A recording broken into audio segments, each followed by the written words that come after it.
welcome to the Comic Conspiracy episode loading episode 662 for the week of August 24th, 2026. My name is Ryan Higgins. Who's here this week? And Brock Sager. And Brock. Look at what the hell? Old school podcast. Shit. Me and you. Old school's right. Like, goddamn. Just you. Didn't we decree that this could never happen again? Like... Together forever in podcasting. Sorry, that's a little Twin Peaks reference for all you out there. Yeah, Toby said he's on his way. I don't know where Lane is, and so Toby will get here at like 10:30. And Kevin's in Japan, so this is an old school two-man podcast, at least two-man right now. podcast. We'll see who joins us. Yeah. I don't know if he's going to be on by the time of our next recording. He's off for at least this one. He might be off for two.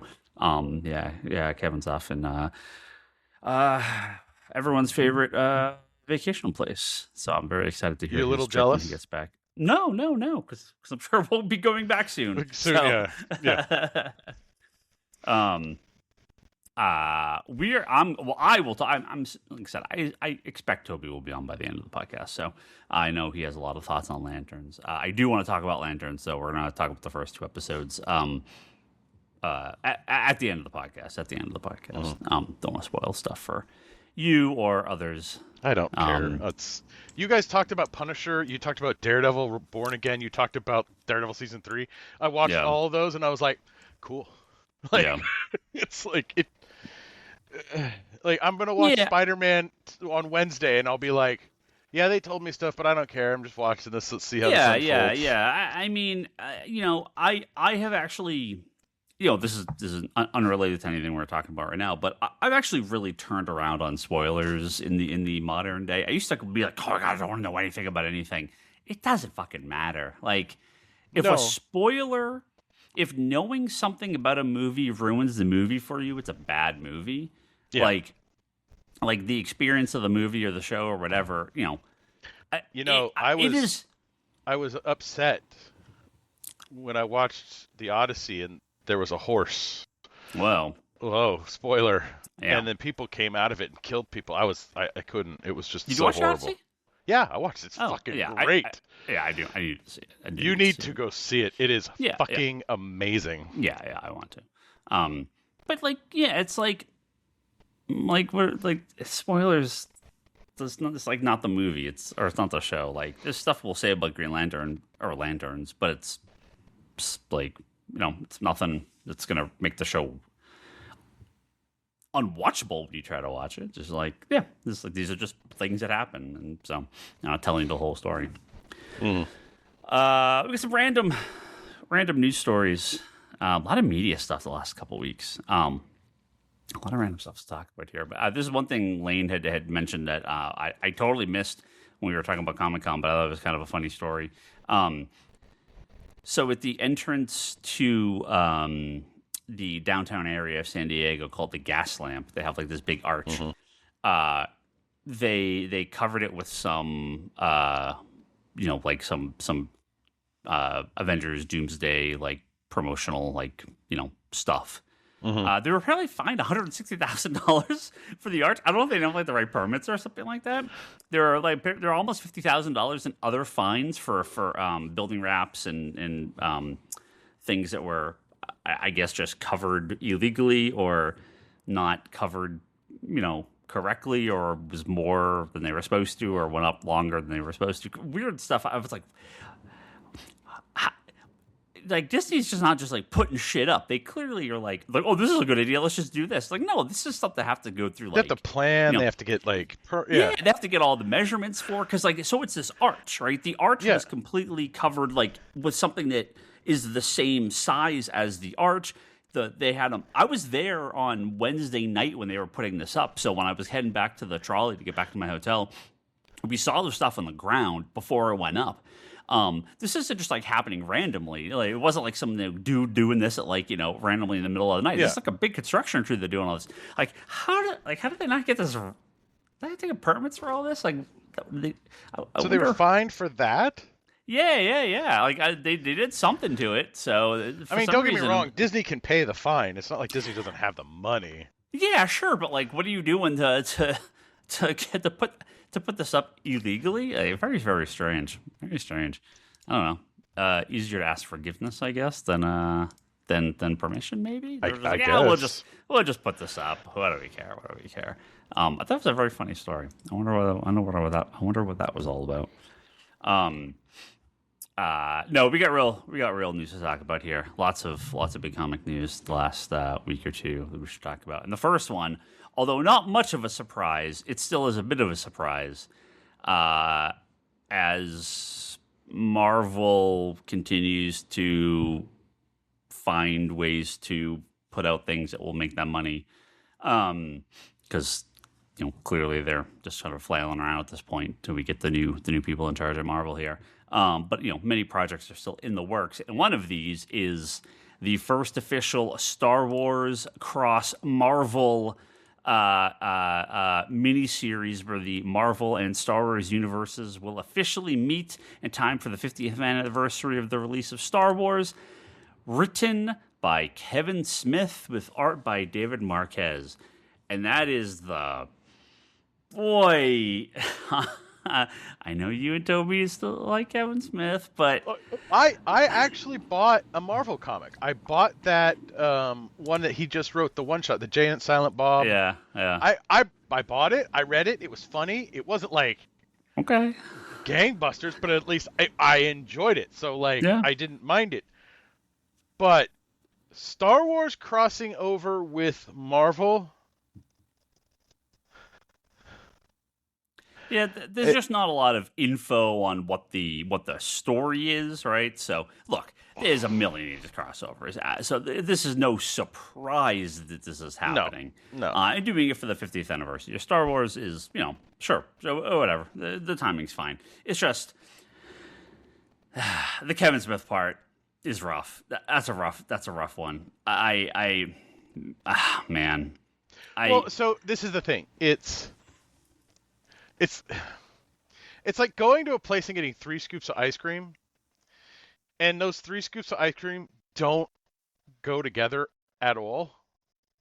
Like, you get a scoop of Marvel and a scoop of Star Wars and then the scoop of Kevin Smith, and it's just like, yeah, I don't want that. I just don't think he's the right person to take this seriously. Like, as a dumb, fun, like, oh, look, this is, a goofball 8-issue backup story. Like, fine. But, for an actual, like, okay, this is a legitimate, like, 5-issue miniseries. Yeah, I mean, he knows the stuff. Don't get me wrong. Obviously, he's a huge Star Wars fan, big Marvel fan. But I'm just like,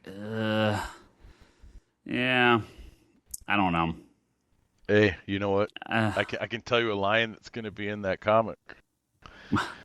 There's a disturbance in the Force. Oh yeah, of course. I just don't want it to be so bad. I don't want it to be like really bad jokes, and yeah, I don't know. I mean, I don't know who I would want to do it. I can't, like, if it was like Jay and Silent Bob crossing over with Star Wars, and it was just like them getting plopped in Star Wars, and all the Star Wars characters like, what the fuck are you doing here? And they're like, and that's what I mean. It's dumb, but whatever. Like, totally something you could like just totally ignore and be like, okay, fine. But this, this is like kind of their 2 big franchises, and the first time they're gonna do this, having Kevin Smith do it, man, it's not my choice. Just not my choice at all. Yeah. Now, so we'll be serious for a secon.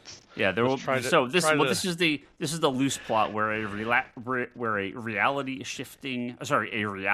shattering spell causes the rebels and Imperials of the original film trilogy to appear on Earth 616 and team up with its heroes and villains. So all the Star Wars characters will be dropped into the Marvel universe, and I'm like, I mean, I don't know. Now, if you were to write a Star Wars Marvel crossover, what characters in Marvel would you have go to the Star Wars universe? Because that's what it should be. Yeah. So, I mean, look, there's been a billion of these crossovers, and Marvel's done all these, like, the Avengers versus Aliens now. Yeah, and they're all like, whatever, they're fine. Like, I totally the Avengers don't care versus about Aliens was actually a decent story. Like, it was good. They've done, Star Trek and Green Lantern and Doctor Who, and DC has done a ton of these crossovers through the years. They're doing like a Planet of the Apes versus Predator or whatever with Marvel, right? They're mashing up all these IPs. Again, fine. Marvel and Star Wars is sort of like the top of the top, and I would hope they would put a little bit more into this. Yeah, I mean, I feel like it should be the opposite. It's a group of Avengers and X-Men that are in space on a mission going to the Shi'ar Empire or some shit. Yeah. They're out there. They're trying to fight the High Evolutionary or something, right? Just something, just some whatever. They're a nihilist in the negative zone or whatever, right? Some big space thing. And they're like, oh, we're warped over to Star Wars. The Star Wars people going to Marvel feels a little weird. Like, Star Wars stuff coming to, quote unquote, the real world feels off. It would make more sense to have the Marvel people go to the Star Wars universe. Yeah, because I could totally see like a Guardians, like a couple Guardians characters, X-Men characters. That's what I mean, right? Like a bunch of the space people all get sort of or even, and you can pull in some of the space villains, because Annihilus versus Vader, that would actually be pretty interesting. Yeah, right. I mean, I don't know. For some reason, I have it in my head the other way makes a lot more sense to have the Marvel characters go into the Star Wars universe. Having the Star Wars characters come into the Marvel universe doesn't feel right, because the Marvel universe, in theory, is our universe, right? It's a version of our world. Star Wars is this very different thing. Yeah. Whatever. I'm sure it'll be whatever. Now the question: how are you going to order it? Oh, a fuckload. Sure, of course. Like, well, of course we'll get a bunch. I just would like to, get hoping do better than that. Those Marvel and Star Wars crossovers have sold, incredibly. Or the Marvel and DC crossovers have sold incredibly well. Yeah, and this is something that will appeal to more casual fans and sell well for, just kind of random walk-ins and yeah. Just once again, not what I want, not what I would do. And to me, it should have just been like a giant one-shot, like a 100-page giant, or something that was just big, not like a 5-issue mini, because it's like. Yeah, I guess with that you do have to kind of you are still going to be price conscious, right? You can't make it too expensive. It can't be $20. That is going to sort of limit what how much, like what people are going to invest. Yeah, just how many people would actually buy it. So yeah. Well, you got to buy issue 5, because the print run's going to be so low on that. That'll be the key book. It'll sell well for quite some time. Yeah, I know. Well, a place where Marvel and Star Wars can team up is Disneyland, because there's Marvel shit and Star Wars shit in there. D23 was last weekend, and they had all their big, or 2 weekends ago, I guess, and they had a ton of big announcements, upcoming movies and stuff for Disney. But the Disneyland had a bunch of updates, and one of the things is the new Avengers Campus ride. Called the Stark Flight Lab, which will be there's like a Robert Downey Jr., Anthony Mackie, and Brie Larson reprising their roles to have a flight, like a flight sim thing. And then there's the Avengers Infinity Defense with it's a fight against Thanos.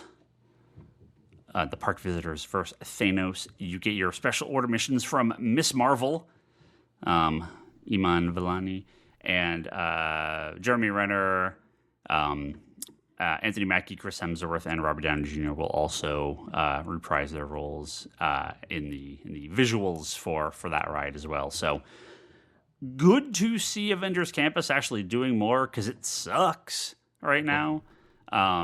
Is this going in where those Tomorrowland cars are? No, this isn't California Adventure. So that's right. They took out yeah.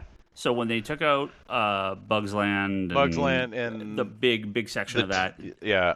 Okay. They redid Tower of Terror, which is like the drop ride. They made that the Guardians of the Galaxy ride. And then they added a Spider-Man thing. And like there's like a couple little shows and a shop and stuff, but there's like nothing fucking to do there. They were talking for years that there was going to be this like kind of Black Panther themed like Avengers Quinjet ride, but I don't know if that's just not happening. I don't know if it got turned into one of these. Yeah, so there's like a flight sim and then like some fighting against Thanos ride. Obviously, we don't really have a lot of info on this stuff, but they are scheduled for release in 2028. So we're going to get obviously a lot of Avengers stuff in the next couple of years. So they're smart of them to do something big before these characters are these characters are likely, or these actors likely, gone from these roles in the movies for the for any sort of permanent status, but at least they're gonna they're gonna stick around in Disneyland and have some attractions. So that should be fun. I mean, I'll totally go unless it's something horrible that's gonna make. Wait, it's Disneyland. But... No, you totally go to Disneyland? What? Hopefully it's not some 3D bullshit. We haven't been to Disneyland in years. I know you haven't. Dude, the price. Toby called me the other day. He was asking because he's like he's going down to the George Lucas like museum thing that they're doing in a couple in like next month, and he was asking about like prices for Disneyland and how to do this stuff. Dude, the prices are fucking insane. Like a weekend is what we used to pay for our annual pass. It's unbelievable. The prices are like. And half the parks are like, we haven't gone for years at this point. Half the parks are closed or under constant construction. There's like not enough staff for the crazy mobs that are always there. I mean, they're selling out constantly, so it's not like it's not popular. It's still very, very popular. But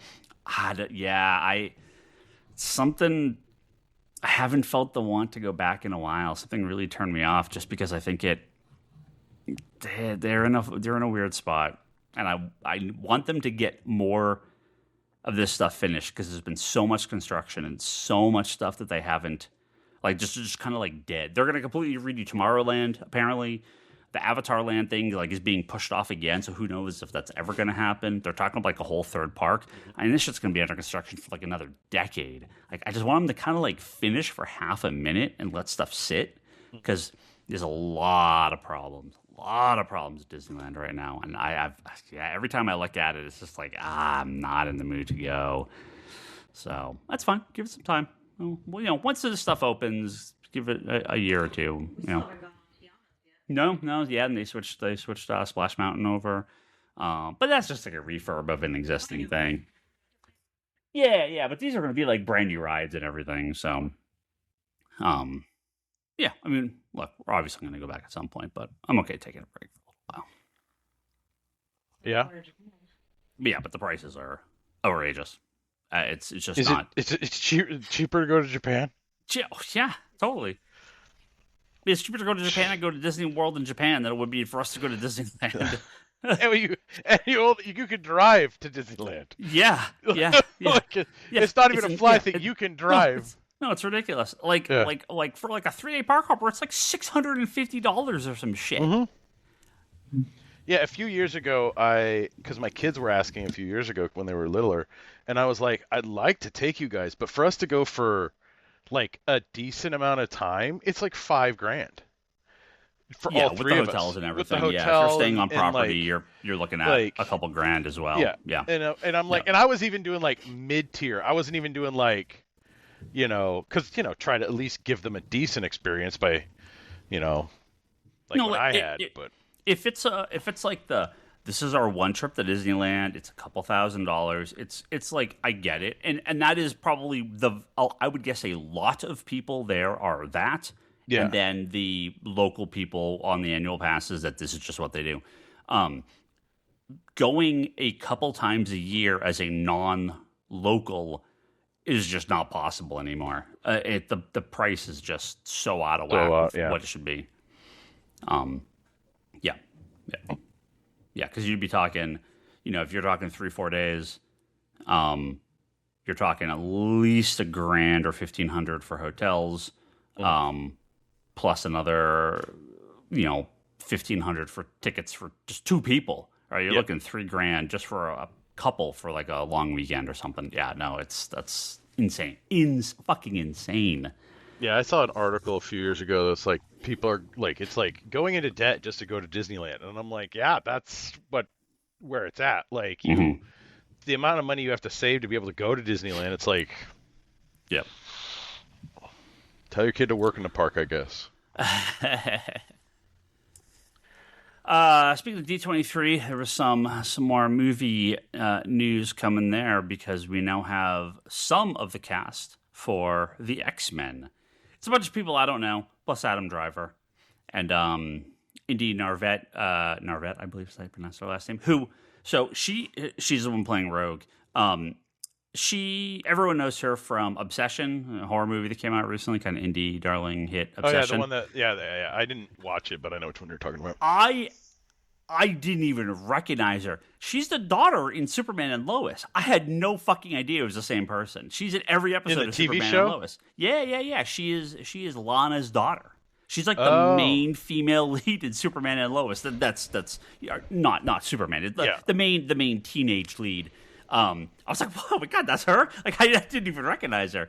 And looking back, of course, I could see it now. But I was like, wow, it's like. Yeah, it's like she was pretty young on that show, so I didn't even realize it was the same person. May 5th, 2028.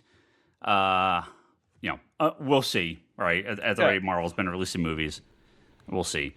So yeah, a bunch of people I don't know, and Adam Driver as Mr. Sinister. Driver is Sinister? Yeah. So I don't like Adam Driver, and I hate modern. How Mr. do you Sinister. not like Adam Driver? Adam Driver sucks. What is wrong with you? What's Leanne's opinion on Adam Driver? He looks like a foot. What do you think of Adam Driver, Leanne? Brock wants to know what you think of Adam Driver. Yeah, he looks like a foot. That's a Ryan Scott line, and I agree. Yeah.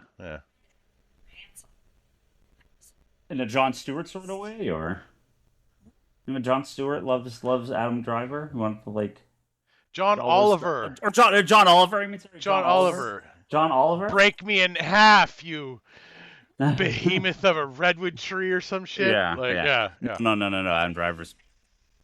Yeah. He's fucking hideous. Adam Driver's great. I mean, I guess if you're gonna play Mr. Sinister, being a really ugly person works. So, no, Adam Driver's awful. Yeah. So whatever, he'll be covered in a bunch of makeup. Yeah. So, Rogue, Storm, Cyclops, Emma Frost. Bunch of children I don't know. Professor X, who's way too young personally, and Mr. Sinister. So that's a cast of X-Mans and X-Womans. So yeah. Wait, did I say Storm? I say Storm? Yes, and Storm as well. I'm hopeful. I'm hopeful for X-Men movies. I mean,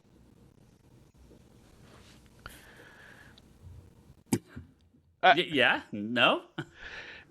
Like the Avengers Doomsday, my excitement level is like, Yeah.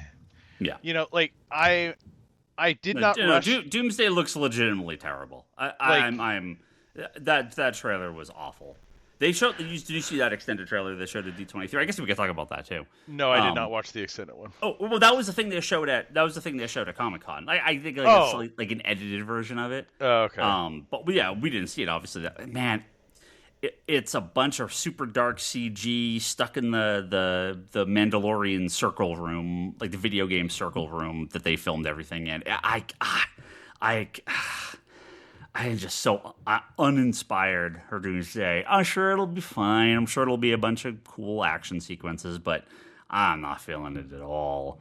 At least with X-Men, they kind of get the start at the beginning, but I think for me, it's just Phase 4 was just so much nothing, and then the Spider-Man stuff that came out of it, like I haven't rushed to see the new one. So, like, I've heard good things, but my kids liked it. For which you one? know, the new Spider-Man. But I'm Oh, like, Spider-Man. Yeah. I'm not rushing to see it. Like, I didn't see it opening weekend, so I'm like, okay. Like I think there's when they pushed all this stuff out, and then kind of people were just, it was too much. Yeah. And like they pushed all the TV shows out. Like they're like, we got to get this out. And it's just like.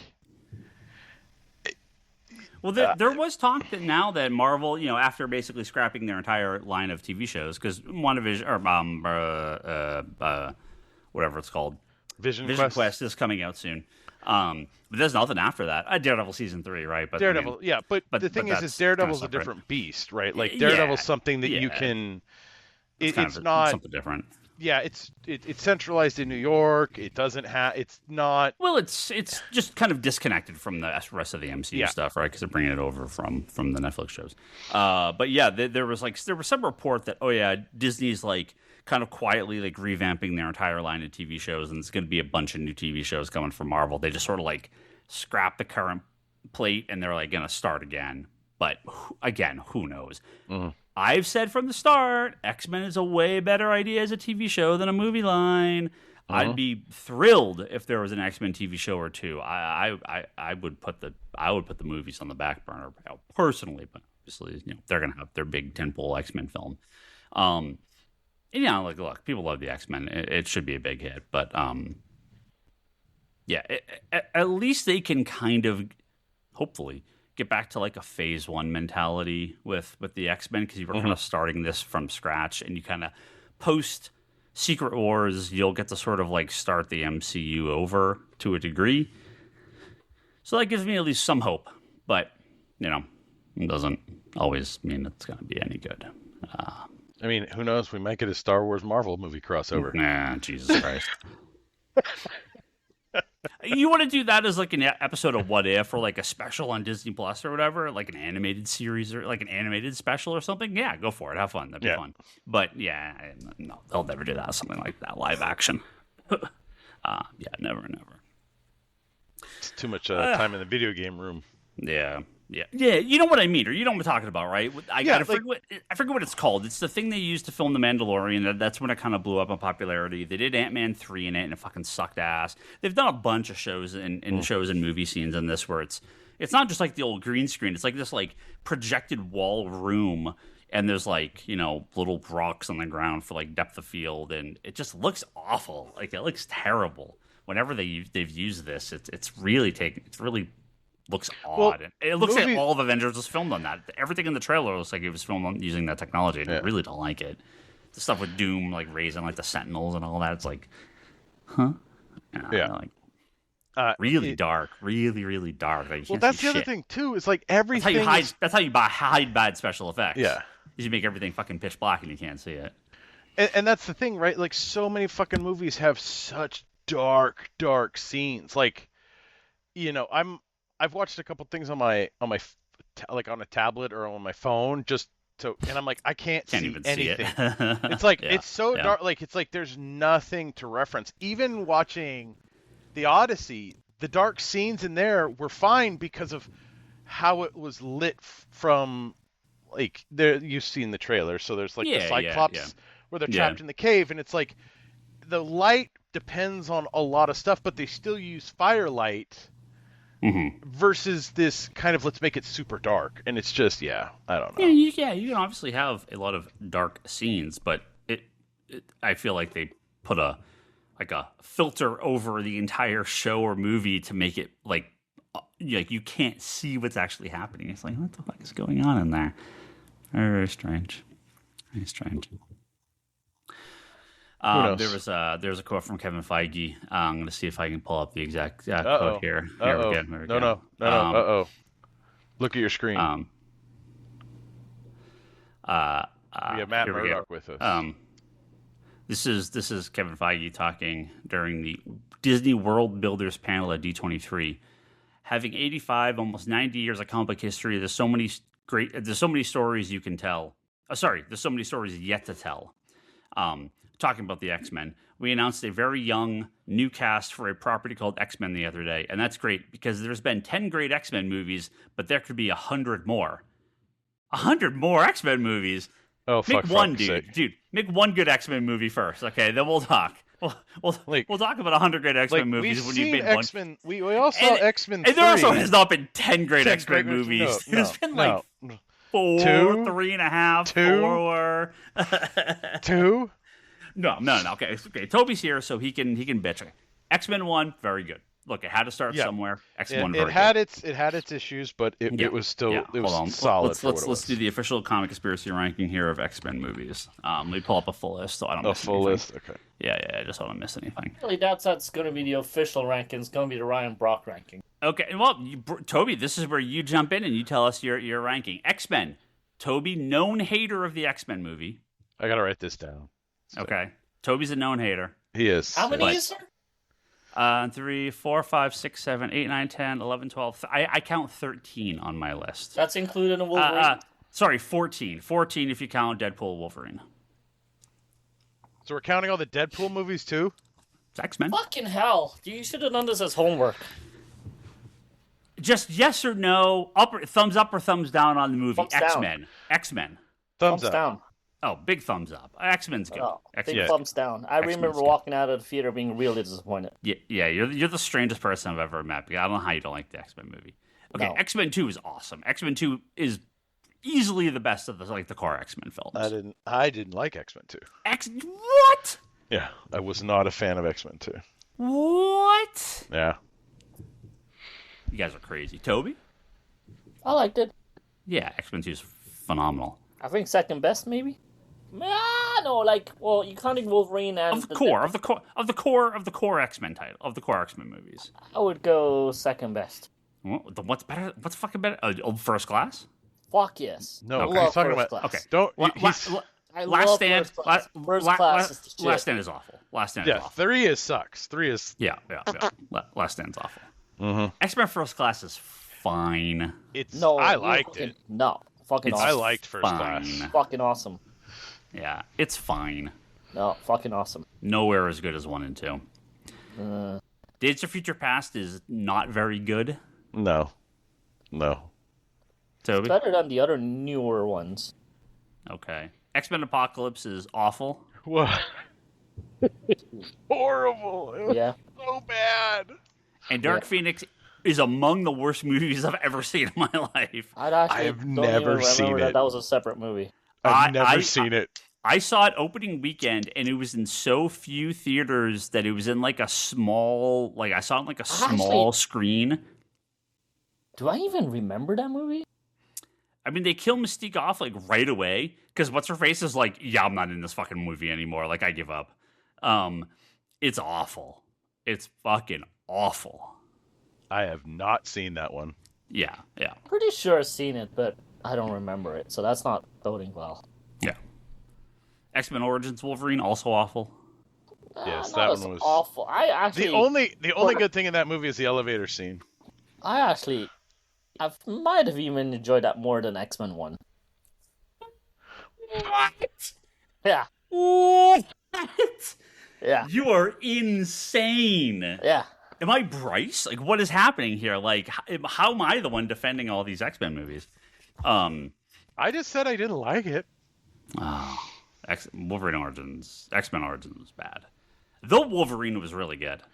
That's the Silver Samurai. That's the Silver Samurai one. Yeah, the very end I didn't like. The big dumb superhero fight at the end I didn't like, but it was great up until that. I liked the Wolverine. It wasn't bad. It would have been cooler if he didn't have his powers to fight the Silver Samurai. Yeah. Just the ending is a little okay, we're just a big dumb superhero movie now, but yeah. It could have been Logan. Awesome. Logan is fantastic. Top 2. Logan's better than the X-Men movie. Maybe the best. Yeah. It's between Logan and X2. It's I between have these to two. go Logan First Class, X-Men 2. Yeah, Logan's amazing. Deadpool, very good. Deadpool was great. Very good. The first one? Yeah, the first one's very good. Yeah. Wow. Yeah. I don't remember Toby's opinions on Deadpool at all. Did you like them? The problem is I'm not a Deadpool guy. I'm not either. I'm not Which the fact that I like them is saying something because... Yeah, I mean, I'm not... Well, it's not... I actively hate Deadpool. Yes, you do. You actively hate Deadpool. I think Ryan is the best guy for it, and I think he's been doing a fantastic job of it. It's just not... I'm not a fan of the character. So I'm not as excited about the movies, but I really, really like the second one because I like Cable and Domino in it. Oh, yeah. Deadpool 2 was not very good. I like Deadpool 2, and then Deadpool 2 was okay. Yeah, number 3 was actually pretty good too. Yeah. I mean, if you look at Deadpool, Wolverine, sure, we'll throw that in there as well, obviously, which is great. Deadpool, Wolverine was great. And honestly, New Mutants wasn't that bad. I never saw it. I put New Mutants in the top half. Like it's not the best in the top half. It's the bottom of the top half, but it's in the top half. It's okay. Like it's a COVID. Anya Teller as Magic is pretty damn perfect. Yeah. I mean, it was a Magic movie, and it was a COVID movie, so my expectations are pretty low. Darn perfect to have her as Magic.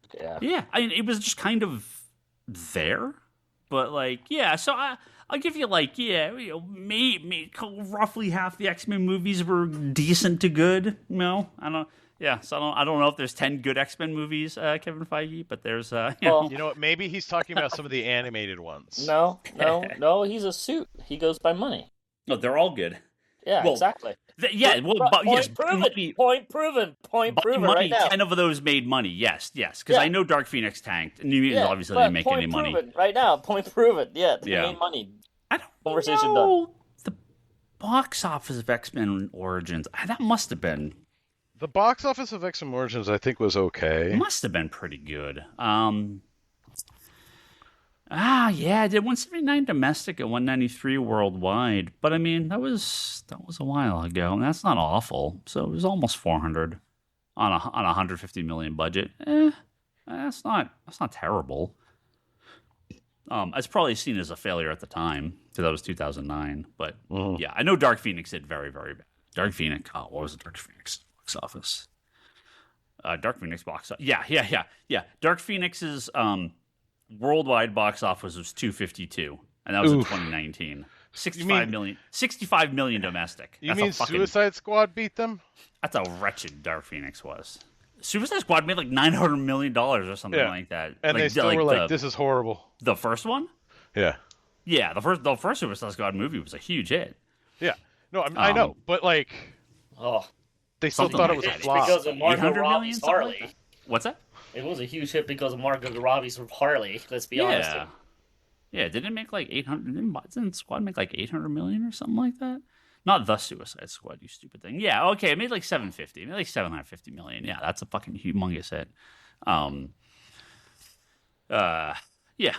Well, X-Men movies. Toby, thoughts on the cast? A bunch of kids that I don't know, and the girl from Superman and Lois. And Adam Driver, who looks like a foot. I don't know the dude for Cyclops. I don't know the dude for Xavier, but I think all the girls are right on. So I'm in. I think Sadie is great. It's going to be great as Jean, and I'm a big fan of the Weaving Girl because I like those what's it called, the Kill Me movies. That game, the fucking what is that movie called? Like she goes and marries some dude, and the whole family is like trying to kill her. I don't know. What is this for? All right, hold on. The internet. Who is this? Samantha Weaving. Yeah, I don't know. That place? Emma Frost. Yeah. Wait, you guys don't know about these movies? No, I don't know who she is. I mean, I know who she is now, but I don't know who she was prior. I don't know any. The only person I know Have you not watched Ready or Not? No, God no. The only person I know. What the fuck? They're awesome. Watch Ready or Not 1 and 2, dude. They're like really good. Like the only thing that like I'm a little annoyed about, I wanted her as She-Ra. Like I really wanted her as She-Ra. So I think if Marvel's taking her for Emma, then I don't know what that bolts for She-Ra, but I really like her. I think she's awesome. Ready or Not movie. Never heard of this. What the hell, dude? How? Ready or Not. Ready or Not. Here I come. Oh, that's literally the name of the second movie. Yeah. Seriously, you guys never heard of this? No, I've never heard of this. I've probably seen it in passing, but I don't care about horror movies. So she marries into this family, right? So she thinks she's marrying into this rich family, but they got this tradition where they basically hunt her. So she has to like survive the entire family for a night. And what's cool about the sequel is she survives it, she actually wins, and the sequel literally starts right after the first movie ends and continues that the Greater family gets triggered going, well, since you won, there's a second part of the game to it. And, like, there's Greater family comes after. It's really cool. All right, well, yeah, I'm telling you guys, that's awesome. Great radio. I like the enthusiasm there. Yeah, I got nothing. No, I think she's awesome. I think she's a perfect cast for Emma Frost, actually. I think Sadie Sink is a perfect cast for Jean. What's it? The African American girl from the Broadway shows. I think she's gonna be great. So I have no problem with the girls. Yeah.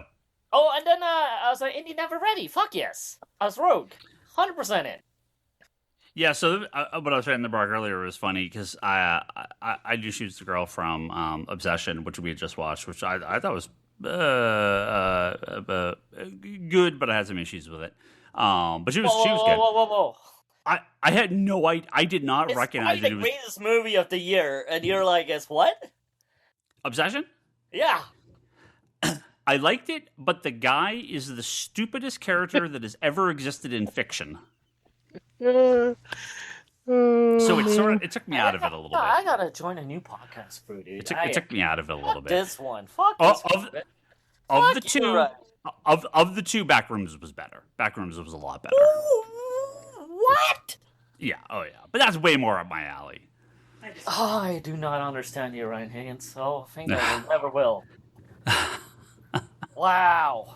I don't even think Obsession. I think actually, look, I gotta get back. But it got phenomenal movies. I think they're both phenomenal movies. I actually got a lot of credits to Backrooms. I can't knock it. Yeah, it just got so ridiculous, and I'm like, I can't take this movie seriously anymore because this is the stupidest person that has ever existed in any story that has ever been written in all of human existence. It was just hard to accept at that point. So. Ryan Higgins. Fucking do you never disagree? Been in love, probably. Are you like, oh yeah, no, I'd make those same decisions. Any rational human would shit because of fucking chicks? Yes, 100%. Thing. You're like, yeah. After like the second thing in Obsession, I'm like, no, I do not buy this anymore. I'm out. Like no human would ever do these. No human would ever take this action. What? No. Like there is you. This isn't like I'm a dumb girl running away from this serial killer and I trip on my high heels, or like let's split up in the haunted house. Like it's none of that. It's just like you were an adult that is making conscious decisions, and you have made the wrong decision. You're an idiot, dude. To such staggeringly stupid degrees that I can no longer take this of all time, Higgins. No longer take this movie seriously. Worst opinions of all time, dude. I gotta start my own podcast, dude. Fuck this shit, dude. Like, why do I even bother anymore, dude? Like, why do I like come? So you would make this. So you would make the same decisions. That's what you're telling me. I've probably done some of them same decisions. Like, okay. I'm not even gonna lie. Okay. Got it. Yeah. Excellent. I'm not going to watch either. I mean, they're both worth a watch, for sure. I'm okay. I think Obsession is fucking excellent. I'm not. Those, I don't know. Those movies I just don't care about. What I was saying, Toby, she's like the main like teenage lead, female teenage lead of Superman and Lois. I had no idea it was the same actress. Yes. I had no clue. I knew. Yeah, I knew that before watching Obsession because I actually liked her in what's it called, Lois and Clark. I thought she was great in that too. Yeah, she was perfectly fine in it. Just she unfortunately didn't have a lot to do in it. Because she's sort of like also a streamer. She's also a video game streamer. Oh, really? Yeah. The heck. No, I actually think she's going to be great as Rogue. I'm actually really, really looking forward to that too. Yeah, I think she should be fun. I think they got the girls all right. Yeah, and now it's going to be very, very interesting who they're going to cast as the rest of the dudes. Yeah, like I said, I'm not high. I don't know the dude that plays Cyclops work. I don't know. Neither do I know Xavier's, but it'll be really interesting who they cast for all the rest of them. Toby, what do you think of Adam Driver? That's for Sinister? No, just the actor in general. Look, I know he's highly regarded as an actor. I'm not the biggest Adam fan, but I think as Sinister, he's gonna kill it. He's weird enough to be Sinister. I think he's gonna be fine. I'm like, I'm not the biggest fan of him in Star Wars, but like I also know he's like a highly regarded actor. So I'm like, dude, I think he's gonna kill it as Sinister. So I'm fine with that. Ryan hates Adam Driver. I do. Ryan hates fucking everything that has horrible opinions. We already established this. All right, do we have something else? Yeah, of course we do. We always have something else. I seriously question what I do with my life when I come to the podcast. Dude. I was like, Jesus Christ, man. We don't all have to like the same stuff, guys. Yeah, of course we don't. What we do have is some other media stuff here because people were excited for the continuation of what was going on with the DC universe. And there's at least 2 television projects that are reported dead. Both the Waller spinoff show, which would kind of be like a Peacemaker 2.5, and Paradise Lost, the Wonder Woman-ish show. Reported dead at DC. There was also talks of a Poison Ivy and Catwoman show that were being passed on Booster Gold. Lost its development team, but it is still kind of being worked on. That lands with the Authority getting scrapped, and what is it? What's the other one? Authority got scrapped, and what was the other one? The Batman and Robin movie that we just have absolutely no info on.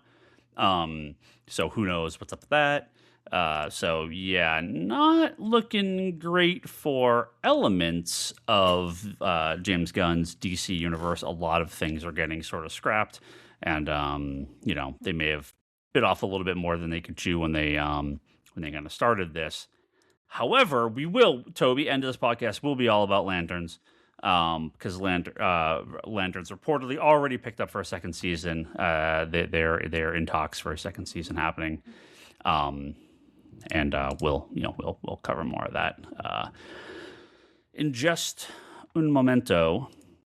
I think they shouldn't have announced so many things. Oh, they did announce the booster, the Jimmy Olsen show. That did get officially announced. So that like miniseries Jimmy Olsen and the Gorilla Grodd show. So yeah, all this stuff that was going to happen isn't, and then something kind of out of nowhere is now official. The cast of all the actors that played the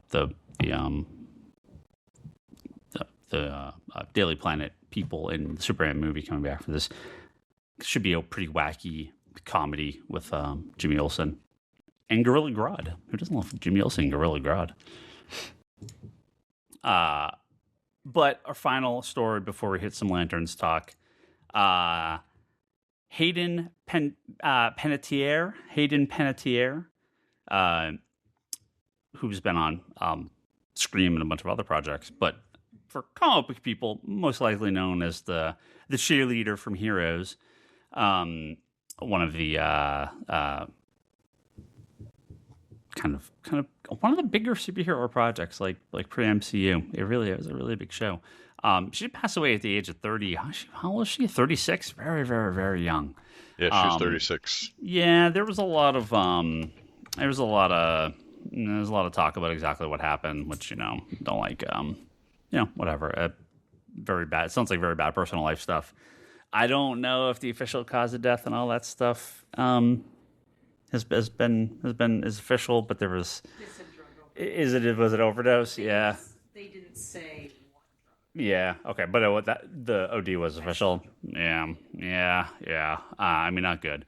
Very, very young. But worth talking about. Heroes. Obviously her role as Claire on Heroes, which 2006.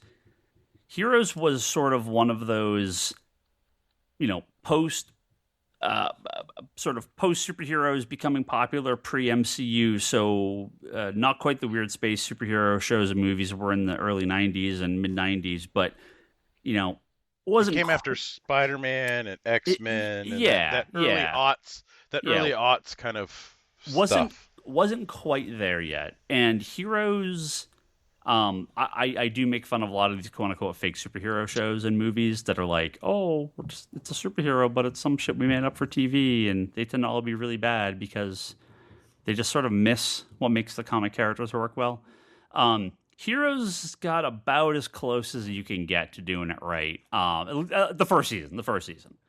That show goes off the rails pretty quickly and it gets very bad and, whatever. But that first season, Heroes did something right. And I know it was a pretty big hit. And, for a lot of people, it was kind of an entry point for them to the world of comic books and superheroes, despite being an original property. I definitely checked out. I want to say like season 3 is when Heroes, like 2 got pretty rough, and then 3 just was really bad because it fell into the trap of a lot of stuff does, where it's like, okay, obviously we can't make too many changes because we have our big cast, and we sort of have to put everything back in the box at the end. And but Heroes was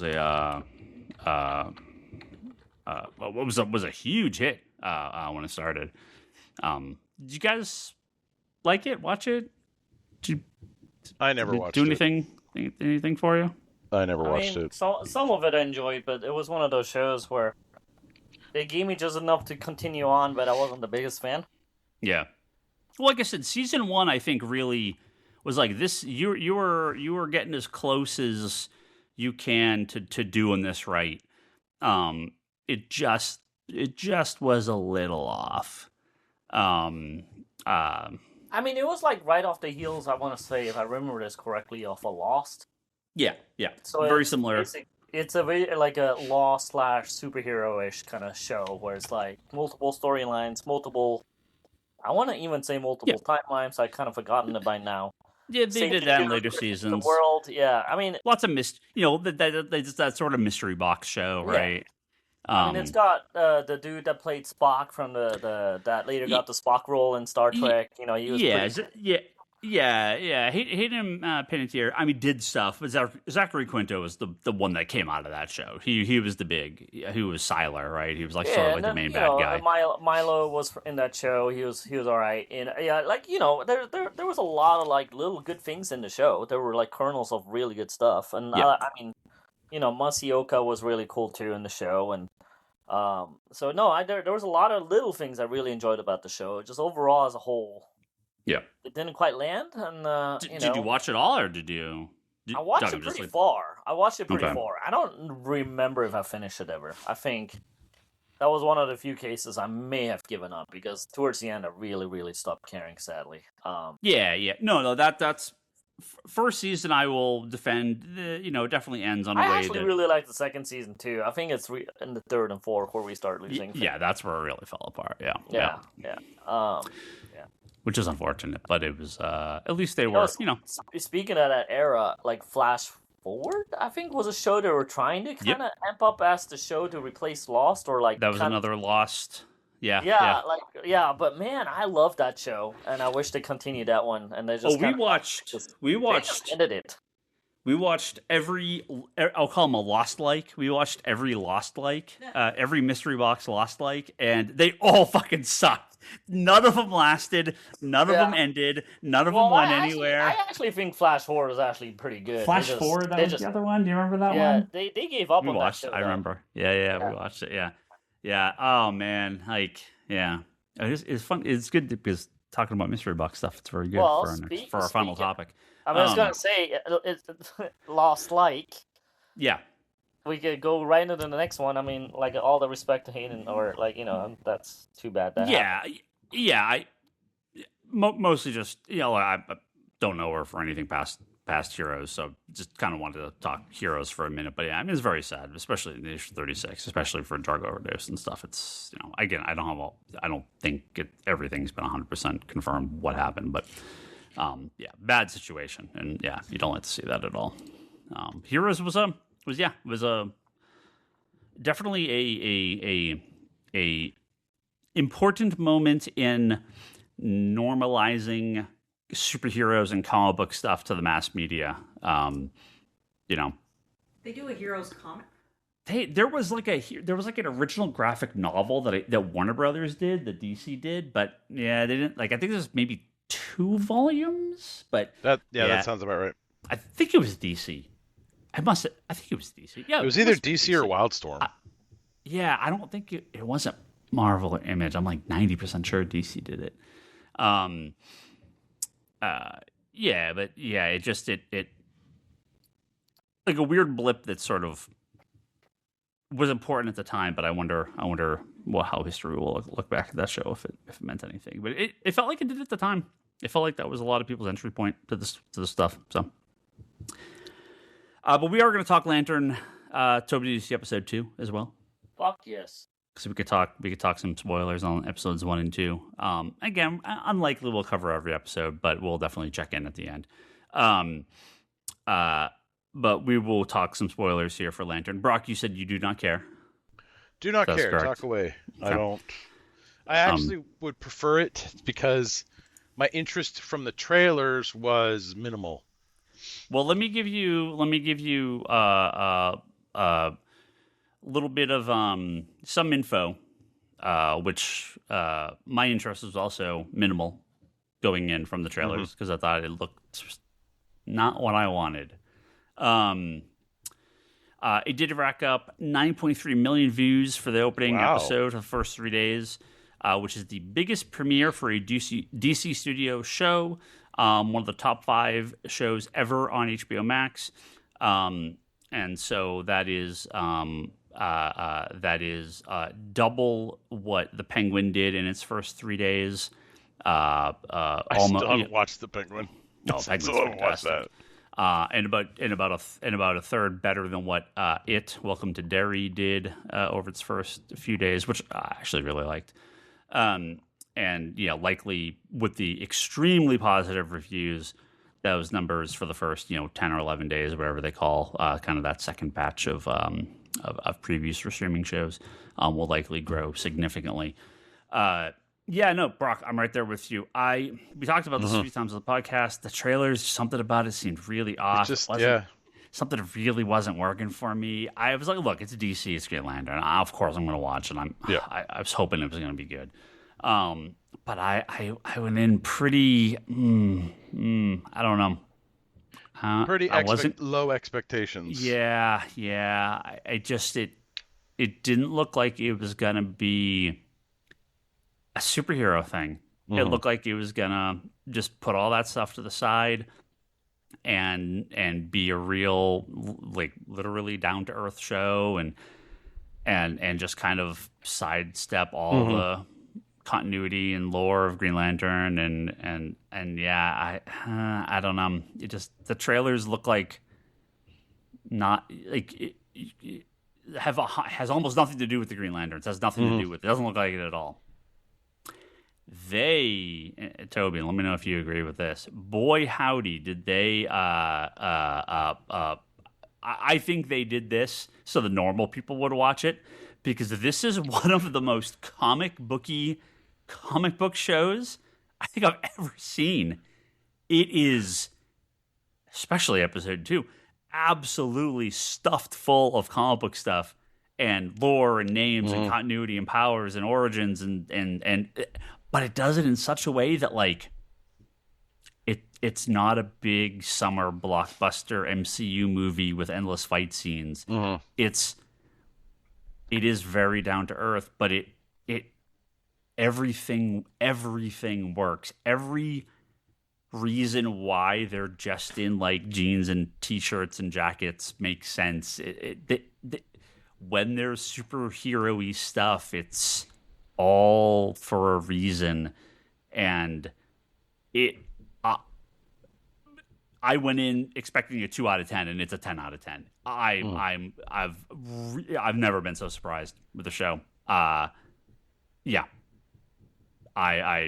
absolutely loved the first 2 episodes. Well, as always, I have to completely disagree with Ryan Higgins. I completely hate Liar. I am a liar. No, I will disagree on the first trailer. I was kind of actually this is slightly interesting, but when that Red Band trailer hit, I'm like, oh, I am in. I did not expect this at all, and I had no idea. I was watching the Red Band trailer, and literally I was like, whoa, whoa, whoa! Just running up and down like a sailor. I am so in. I am so in for this. And then yeah, the show was just magical. I always like Kyle Chandler. I have been on record saying I'm not sure if he's right for Hal. The first trailer I saw him, I'm like, this could be actually very, very... Actually, the first picture I saw him as Hal, I was like, this could be very, very interesting. And he's been magnificent. I'm like, I'm just glued to the TV when he's on. And his performance is just fucking amazing. Actually, they're both doing a really good job. They're all are. But, man... Yep. Kyle playing like kind of a older grizzled Hal is something to be imagined.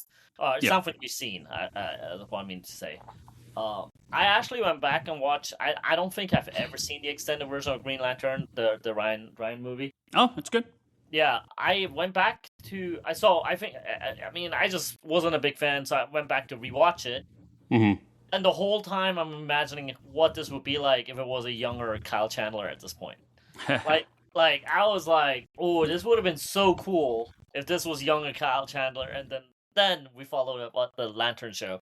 I was like, that would have been so freaking awesome. I'm like, yeah, I love the show, and it's I think mandatory Sunday viewing now at this point. Like Wednesday's Reacher, Sunday is Lanterns. Like it's a great time for TV right now.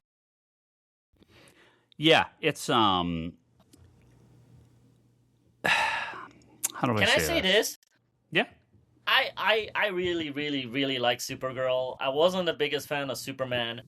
But boy, the two TV shows, and I wasn't the biggest fan of that Batman movie either, right? But the Penguin and Lanterns both have been like one of my all-time favorite shows. Like, well, because it's HBO, and HBO knows how to make a TV show, unlike Disney, who makes movies and cuts them up into 8 pieces and puts them on TV. All right, this is the thing: you have TV people making these shows. So, look, Lanterns, it is Lindelof and Lost People. So, look, there is a concern of Tom King. Well, yes, of course. There's concern of mystery box that goes nowhere, but he's actually like, there was an interview with him where he was actually kind of upfront about this. He goes, "Yeah, no. Season 1 is a complete story. Like, if we do more, we have other ideas for other stories, but this is not going to be like some, endless thing that just we don't know. This has a beginning. This has a clear beginning, middle, and end. It's one season plan, and we'll go from there. I'm sure he's learned from his past stuff. Yeah. I'm sure he's going to continue the stuff he's really fantastic at, and I think he's going to improve stuff that he wasn't so good at. Yeah. There is definitely a mystery box element to this to a degree. I think if you're a comic fan, especially a Green Lantern fan, you have a bit of a heads up on this one. It shouldn't be, too surprising. Kind of what I expect. I don't know. It could be the next episode. I have no idea. But there is like a mystery in the town. And again, if you have some knowledge, I think you could draw a pretty clear understanding of what's happening here, or at least like one of the big chunks of it.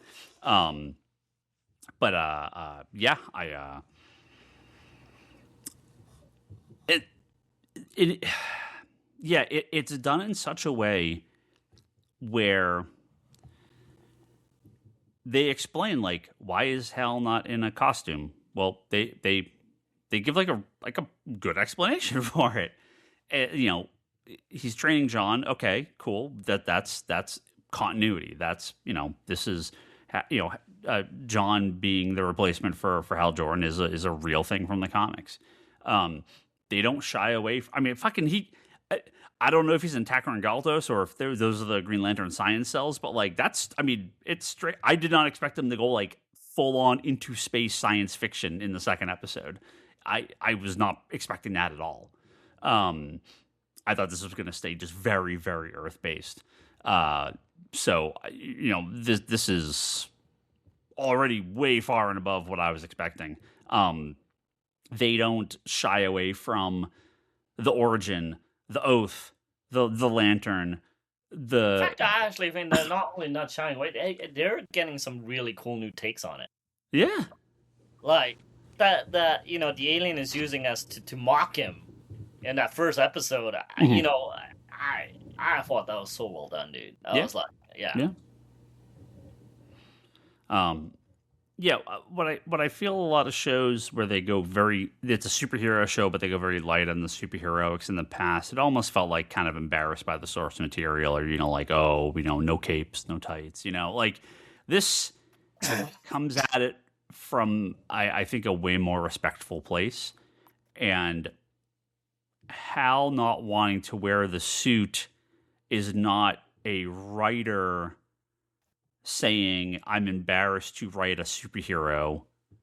It feels like a legitimate character reason to be like, look, I've been around the galaxy, I've done this shit. His excuse to like, I don't need to wear a tie to work anymore, right? It was a very, very well done explanation, and it gives it a rationale that usually they just sort of ignore completely.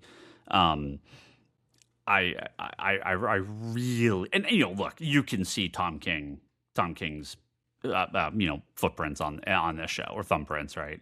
He definitely has his elements in here. I've read enough. I've probably read almost everything he's done for comics. I can see a lot of his writing styles in this, which again for me is great. I love Tom King, so I'm all into it. I understand people. Oh, it's R-rated. Oh, there's swearing and stuff, and it's like, but if it's the story, right? I mean, look, you don't need me to watch a superhero thing just because it's R-rated, right? It just took me by such surprise when I got to that trailer. I go, whoa! That I was like, okay, there's something different about this. But again, I think it's all Kyle. I think he's the MVP of the show. I mean, like he is just totally nailing it. Like, yeah. I think it's I've already been a fan of his work. I'm a huge fan of Friday Night Lights. I've liked him in everything he's done, but I feel like in this, he's just taken it another notch, like to the next level. Like another, like I think this is his best work ever. Like I really do. Just the way he plays him, the smugness, the weight he carries, like all of it is so fucking well done. Yeah, very, very, like, done with the world's bullshit, Done with the world bullshit, but yet he still has a little pride of not letting, like, Jon Stewart, like, be the next guy right away. That bothers him a little bit. Is he ready to give it up? Maybe not yet. He knows he has to, like, face himself once he is no longer... I mean, there's so many good things in this show right now. Yeah. Yep.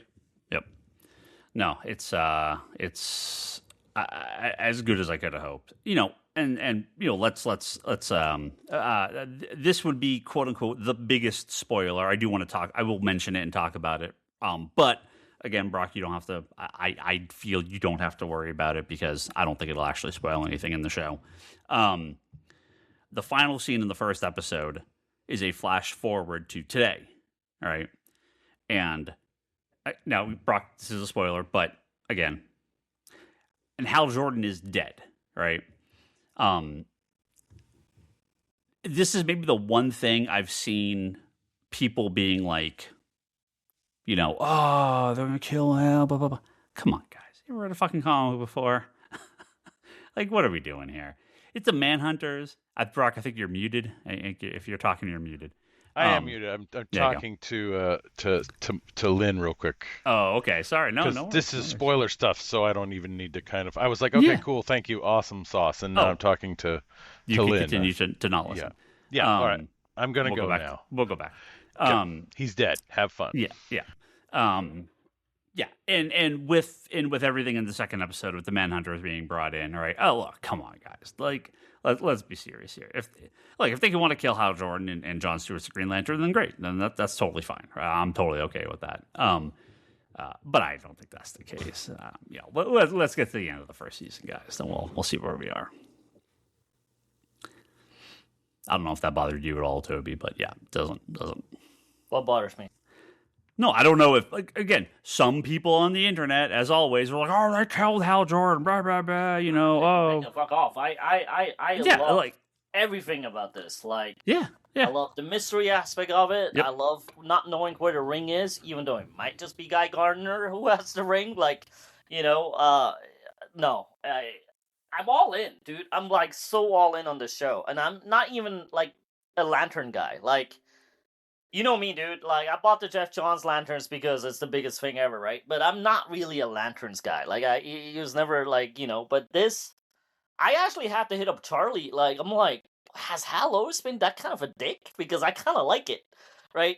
Because I wasn't sure if that's him. Like, I was like, is this a new thing that they're trying out, or is he's always? And Charlie was, nah, he's always kind of had like rebelled against like the what's it called, the blue dudes, the Smurfs. the Guardians. Oh yeah, Guardians, Hal Jordan's not like a straight up asshole all the time, but he will play by his own rules, and he's like, look, I'm fearless. I'm gonna go out and do this stuff. I look straight up. He's not Guy Gardner level, right? Guy Gardner is the more extreme version. Yeah, of course. But Cards on the Table, I wasn't sure, right? When I watched this version of Hal, I was like, whoa.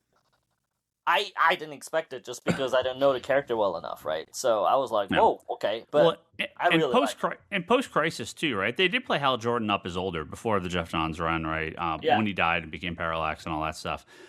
They did play Hal as older. He wasn't, because obviously you had John and Guy and all those other guys who were around. Barry had died, and Hal was he kind of had like the Mr. Fantastic like white stripes in his hair and stuff. Oh yeah. They were playing Hal up as older for quite some time towards the end of before Kyle Rayner shows up. So it's funny that the guy's name is Kyle, and we keep talking about Hal Jordan. I keep saying Kyle, and I'm thinking of like Kyle Rayner, and like I'm so used to saying Kyle, Kyle Rayner, not the actor.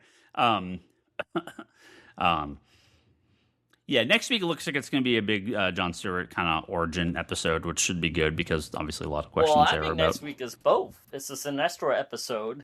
Yeah. Which probably has like a lot of Hal background stuff too, while also having a lot of Jon Stewart stuff. I'm very excited. Yeah. Yeah, it's been really good. I think it's mandatory Sunday watching now. I mean, it's to me, it's Game of Thrones level. It's it's must see TV on Sunday. It'd be a disappointment if I don't get to see the episode on Sunday.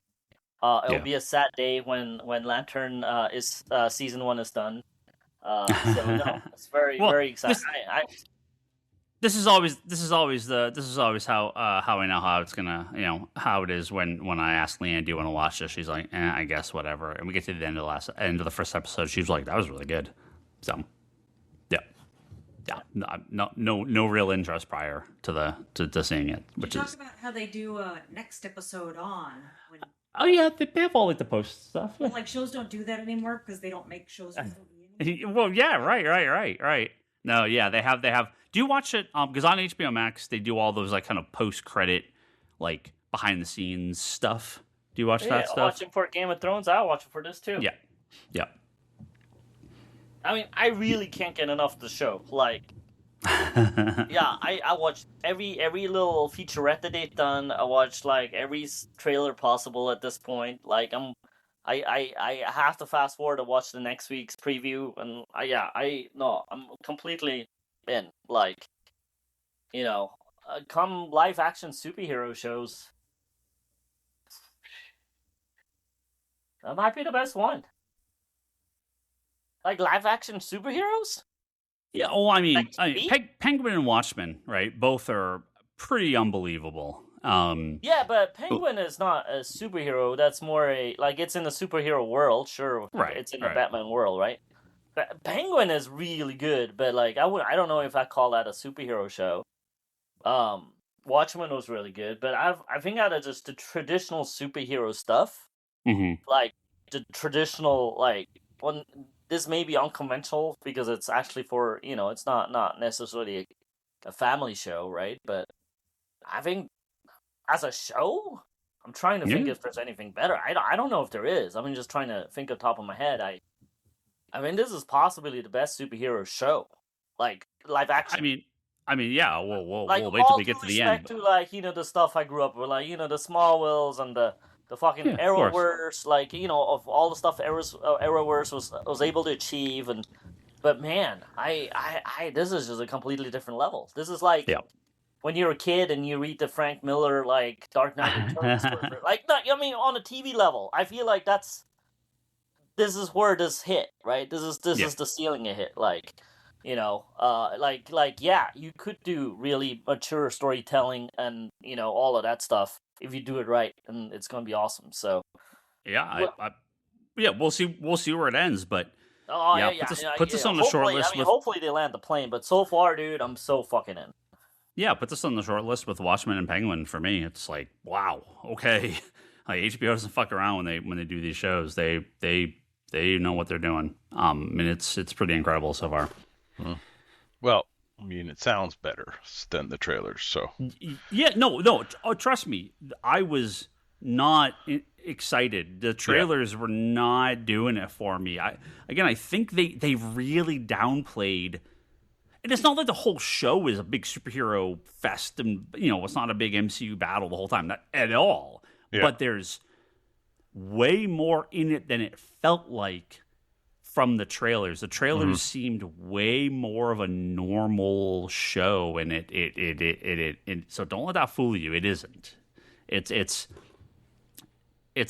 just enough to, it eases in the normals, but by episode 2, there's a lot of stuff for us. So, it felt like the trailer was just kind of part of episode 1 or part of something where we were mostly as we were seeing they're interacting on some level. So it's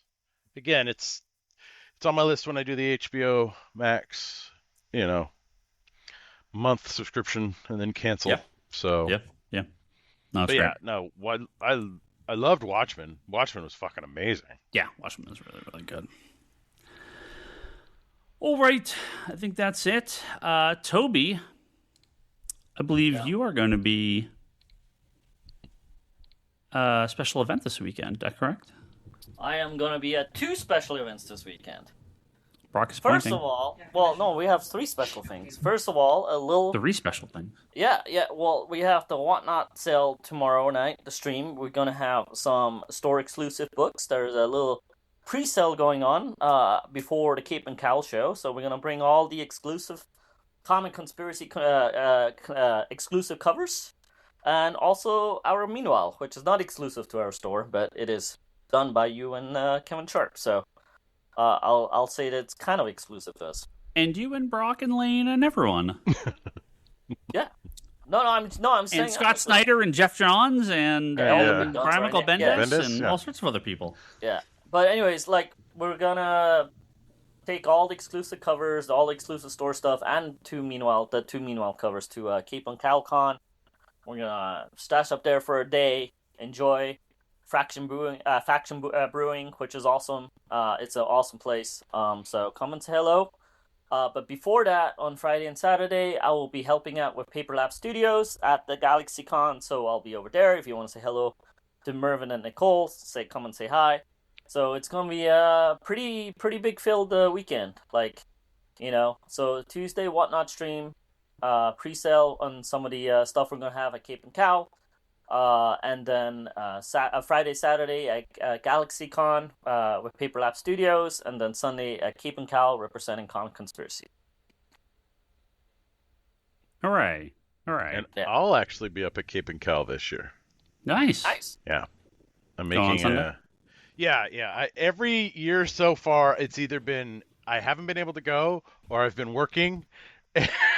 So it was like, I'm not going to switch with Marshall just to go. I really like Faction Brewing. I mean, it's such a dope place, man. I had a ball the last couple of years with Cape and CalCon, and last year I just took it to another level. It was one of my favorite cons, last year. Yeah. Even though it was like a one-day, a small local one, but it was one of my favorite ones last year. I had, really good memory of it. So the talent they got this year is not bad. They have panels this year, which they didn't have. I mean, they take it to another level, so they have panels this year. So, like, yeah, well, I'll be outside. I don't know where. Ryan will tell me where I'll be, I guess. Timmy, our friend Timmy is going to be there from Arsenal Comics. He's going to be there as a creator. So it's going to be fun. Oh, and Gene Yang. Yeah, Gene Yang is there. Bad Star. Yeah, I mean, all the local stars are going to be there. Matthew Rothenberg's going to be there. Yeah, no, I'm going to get him to sign my homework. Nah. No, it's going to be a blast. I look, even, like, just come for a good time, have a beer, enjoy the views. The views are amazing. Like, yeah, that con is one of my favorite ones of last year. I forced Ryan to put in an application because he was not going to do it. I called him like, now is the last day. You have to do it. But yeah, no, I'm really, really, really, really looking forward to this con. And GalaxyCon as well. So, yeah, no, it's going to be a great weekend. It's going to be a very, very, very busy weekend with lack of sleep, and so on. But, you know, it's going to be fun. Looking forward to it. Then I have to recover somehow, and then go to the opening weekend of the Lucas Museum the weekend after. Yes, we were talking about your plans to get down there. I want to hear about that when you come back. Well, the plans of getting down there haven't been made yet, so that'll be rather interesting. Stick a thumb out. You'll find a way. It may be go down there, go to the thing, and come right back. It's potentially, maybe that's a possibility at the moment. Yeah. So come see us at Cape and Cow or GalaxyCon if you're in the South Bay or East Bay this weekend. Or the shop. Yeah, you can pick that stuff up at the shop too. Except I won't be there Friday or Sunday because I will be at the Pokemon convention in San Francisco. Pokemon XP in the World Championship. Why are you skipping Saturday? Me and Leanne are going to go Friday, and then Sunday I'm going with Albert. Okay. Well, that was the plan. I'm not sure what his deal is now. But yeah, the World Championship is on Sunday. So, while you nerds are at the Comic Nerd Fest, I'll be at the cool Pokemon convention with all the cool kids. While we're technically working for you, Higgins, on Sunday. I'm spending all that hard-earned profit on myself. Love it. That tracks. Love it. But we're going to see those tips that we get from Whatnot. Any day now. Sure, I believe it. Hey, man, I got Pokemon cards to buy. Look, they don't buy themselves, okay? Yeah. We'll have mini-con reports next episode. Many mini-con reports next episode. Yeah, and I'll actually have a report on Spider-Man. Yeah. Hopefully. Fingers crossed. Thank you to our top-tier Patreon backers, Joe Duff, Kelsey May, and Jimmy Rivera, Social Forum Podcast Network, DDT Wrestling Podcast, and Grace the Nurse on YouTube. Check out ComicConspiracyPodcast.com for all our previous episodes in case you missed 661 of them. You can find them there. Jesus, so many. Patreon.com/ComicConspiracy. Head over there, kick us a few bucks if you would like for this podcast. We do always appreciate it. Of course, comicsconspiracy.biz is our storefront where you can purchase all your comic books from us for mail order or pick up at the shop. Both work pretty well. Hey, there was a little bit of a bug on our clearance and sales section that will be returning shortly. If you have gone on there and you're like, hey, what happened to all the cool, cheap stuff? It's coming back very soon. GetSpiritedBrock.com. It's Brock's blog. You can go read his stuff there. Our friend Charlie is the Wanderers in the Fourth Dimension podcast talking all about Doctor Who. Kevin, who will be back in, I don't know if he's back for the next episode. Soon. Interview series between the panels at fanbasepress.com and the page I love at Comic Art Live on YouTube. And don't forget my wife, Leanne. She's at leannehill.com. You can see her artwork on there. And if you're on Blue Sky, follow me. I'm Ryan Higgins. Brock is Brock Sager. Toby is Toby XI, but he doesn't know his password, so he never uses it. And Kevin is at Kevin Sharp. And listen to Geekbox, talking about all sorts of other nerdy stuff. I'm sure covering some of these very same topics over there for Geekbox people. Yeah, BlizzCon is back this year. Yeah, I used to care. I don't care anymore. I'm 100% over the Microsoft Blizzard ecosphere. It is unfortunate. It used to be my favorite thing. Now it is but a distant memory. That's okay. It's all right. It's all good. All things die. Things change. Nothing lasts forever. It's all good. I got Pokemon, so that's all that matters. See you guys soon. All right.